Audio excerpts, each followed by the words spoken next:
ભાઈ કે હું બહુ ખારી કરી નાખો છે so guys everyone good morning welcome back to my new vlog કેમ છો કે તમે બધા જ મજામાં છો અત્યારે કોઈ વોઇસ ઉપર ના જતો ઓલરેડી મારો વોઇસ બેસી ગયો છે સો અમે લોકો જઈએ છીએ દહેગામ સર્વમંગલ જ્વેલર છે ત્યાંની વાત કરું તો બધી જ વસ્તુ બહુ જોરદાર છે તમે પણ એકવાર વિઝિટ કરજો જે ત્યાં દહેગામમાં રહેતા હોય બધા અને મને કમેન્ટ કરજો ત્યાં વિઝિટ કરીને આવો તો પછી તમને લોકોને ત્યાં કેવું લાગ્યું સો ચલો લેટ્સ ગો ઘરે જઈને તમને લોકોને મળાવું કે આજે જમવામાં શું બનાવ્યું છે શું નહીં લેટ્સ ગો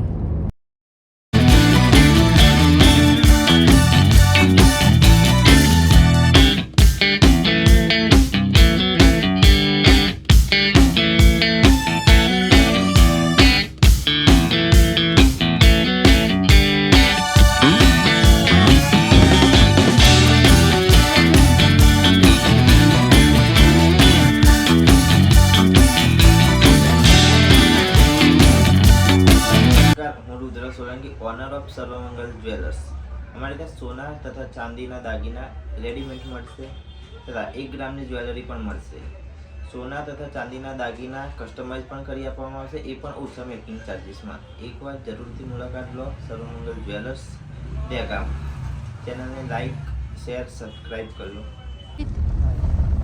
અત્યારે અર્પિતનો અવાજ છે ને થોડો સારો થઈ ગયો તો હવે મારો બેસી ગયો અને અમે લોકો જઈએ છીએ ઘરે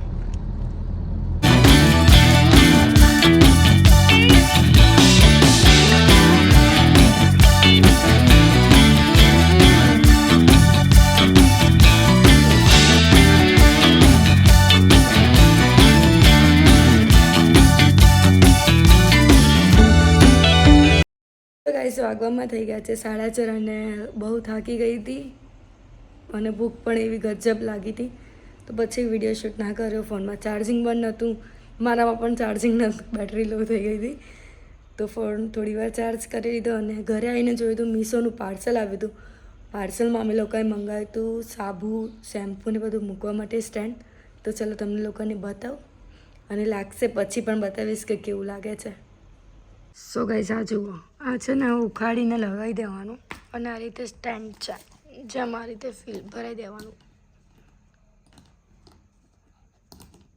લાગતું નહીં પણ હમણાં લગાવીશું બાથરૂમમાં એટલે તમને લોકોને બતાવીશ તો ગાઈસ અમારે અહીંયા છે ને પપૈયાનું ઝાડ પણ છે અને પણ પપૈયા ખાવા હોય ને વિડીયોમાંથી ખાઈ લેજો અને જો નજીક મારે તો એ ખાઈ પણ શકે છે છૂટ છે નહીં પણ પૈસા લાગશે એક પપૈયાનું 1000 રૂપિયા નહીં અને મમ્મી અહીંયા મેથી યસ મમ્મી અહીંયા મેથી કરે છે સાંજનો શું પ્રોગ્રામ છે મમ્મી ગોટા અને ભાજી પણ કહી રહી છું મમ્મીની ફરમાઈશ ગોટા ઉપર છે શું વિચાર છે હવે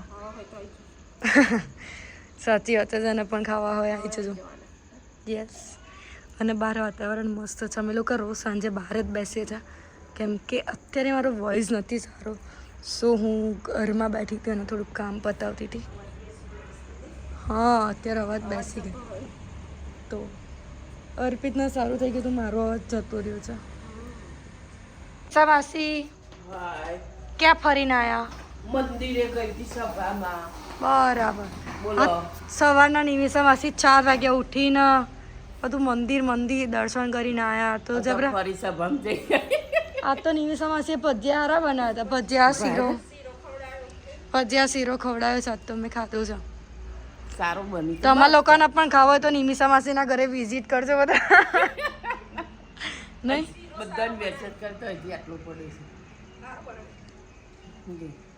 છે ફાઇનલી અમે લોકોએ લગાવી દીધું છે સ્ટેન્ડ મસ્ત લાગી રહ્યું છે ગાઈસ અત્યારે વાગવામાં 6:30 થઈ ગયા છે અને અત્યારે ભાજી પાઉં બનાવું છું અને મમ્મી સાથે પ્રેન્ક કરવાનું છે બટ મમ્મીને કંઈ આઈડિયા નથી એ દુકાને ગયા છે જેવા મમ્મી આવશે એમની સાથે પ્રેન્ક કરીશું અને પ્રેન્કમાં એ રીતે કરીશું કે એમના ભાજી બનાવવાની છે તો ભાજી ઉપર એમને 1 ચમચી એક્સ્ટ્રા મીઠું નાખીને આપીશું અને કહીશું કે મમ્મી ભાજી ખારી થઈ ગઈ છે બટ જ્યારે ટેસ્ટ કરશે ત્યારે ખબર પડશે કેવી ખારી થઈ છે સો આજે આ જ પ્રેન્ક કરવાનો મારો વિચાર છે તો કંઈ નહીં મમ્મી સાથે પ્રેન્ક કરીએ મમ્મીને કેવી મજા આવે છે તમને લોકોને મારા વ્લોગ જોવાની કેવી મજા આવે છે મને કમેન્ટ કરજો તો આપણે મમ્મી આવે એટલે પ્રેન્ક કરીએ સો લેટ્સ ગો ગાઈસ અહીંયા ભાજી બની ગઈ છે અને મમ્મી સાથે હવે પ્રેન્ક કરીએ ગાઈસ અહીંયા ભાજી લઈ લીધી છે અને આપણે મીઠું નાખી દઈશું હવે મિક્સ કરીને મમ્મીને ટેસ્ટ કરાવીશું.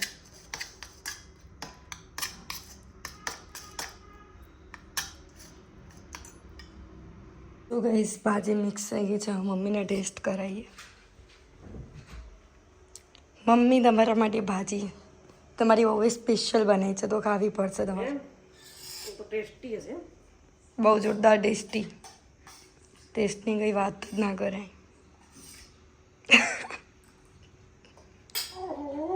આટલી બધી ખારી, આટલું બધું મીઠું ના ખાય.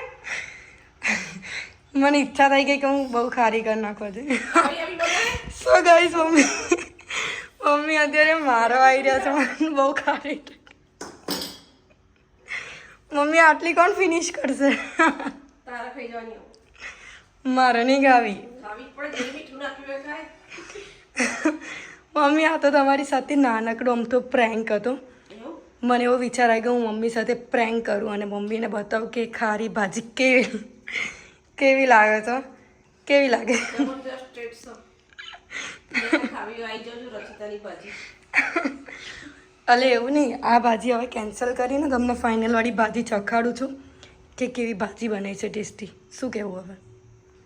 એમાં તો અમારે અર્પિતે પહેલાં જ ના પડતી. બરાબર. મને તો ભાજી જ નહીં ખાવી કે અર્પિત તો કે ખાવી જ નહીં. એમને ખબર હતી કે આ પ્રેન્ક મારા જોડે થઈ જતો ને કે કેન્સલ જ કરને. યસ કંઈ નહીં, મમ્મીના ભાજી ટેસ્ટ કરાવીએ. મીસા માસી આવી ગયા છે બહાર. જોવા તો આ ચાખો તો રચિતા કેટલી ખારી બનાવી છે ભાજી. હા આટલું બધું મીઠું ના ખાય. જોવા તમે ચાખ્યા પહેલા માનતી નહીં ને એટલે હું તમારા જોડે લઈને આવી. મેં કીધું પાડોશીને બતાવીએ જો સાચું માને સારું. છે ને? કેટલું બધું મીઠું છે. આવી બનાવાય. બધું મીઠું નાખ્યું છે તે. ઝાડા થઈ જાવ. અરે આટલું બધું મીઠું ના ખાય. આટલું મીઠું તો 4 દાડા ચાલો. અને માનતી નહીં પાછી કે તમે ખોટું કે મને વગોવો છો. એવું થોડું થતું હોય. ખારી સબજી ચાલે ને. એ કે મને બનાવતા નહીં આવડતી કે બોલો. તને બનાવતા બધું આવડે છે પણ મેં આટલું 4 ગણું નાખી દીધું. આટલું બધું નખાય. થોડુંક જ નાખ્યું તો થોડામાંથી વધારે પડી ગયું. એટલે એમને ચખાડ્યું એટલે માને ને. હા. તો માને. ના ના સાચી વાત છે મીઠું બહુ છે. હા, જો. બરાબર ને? આ તો વિષ્ણુભાઈએ ના ખાય. પપ્પા તો જબરજસ્ત મીઠું છે હો ભાઈ. આખા દેશમાં કોઈએ નહીં નાખ્યું એવું છે. કહું તો 4 દાડાનું ભેગું બધું નાખી દીધું સાજી. બીજા દિવસે કે બીજી થેલી લાવી દેશે. બીજી થેલી લાવી દેશે કે બીજા દિવસે. એક થેલી એક રોટલી વાપરી કાઢવું હો મીઠાની. સાચી વાત છે. ગાઈઝ મમ્મી અને નિમિષા માસી જોડે જોરદાર પ્રેન્ક કરી દીધો છે. નિમિષા માસીને એવું કીધું હમણાં કે ભાજી આપી જઈએ છે તો નિમિષા માસી કે ના મન નહીં ખાવી. અમને રિયલમાં એવું લાગે કે આ લોકો મને ખારી ભાજી આપશે. બટ બહુ મજા આવી, બહુ એન્જોય કર્યો આજે. હસી હસીને પેટ દુખી ગયું બટ અવાજ તો નીકળતો નહીં. તો એ મજા આવી ગઈ. કંઈ નહીં, હવે ફાઇનલ ભાજી પાઉં ખાવા બેસીશું એટલે બતાવીશ તમને કે મમ્મીના ભાજી પાઉં કેવા લાગ્યા. તો ગાઈસ અહીંયા ભાજી પાઉં, ડુંગળી, પાપડ, છાશ બધું રેડી કરી દીધું છે. હવે ફટાફટ ખાઈ લઈએ.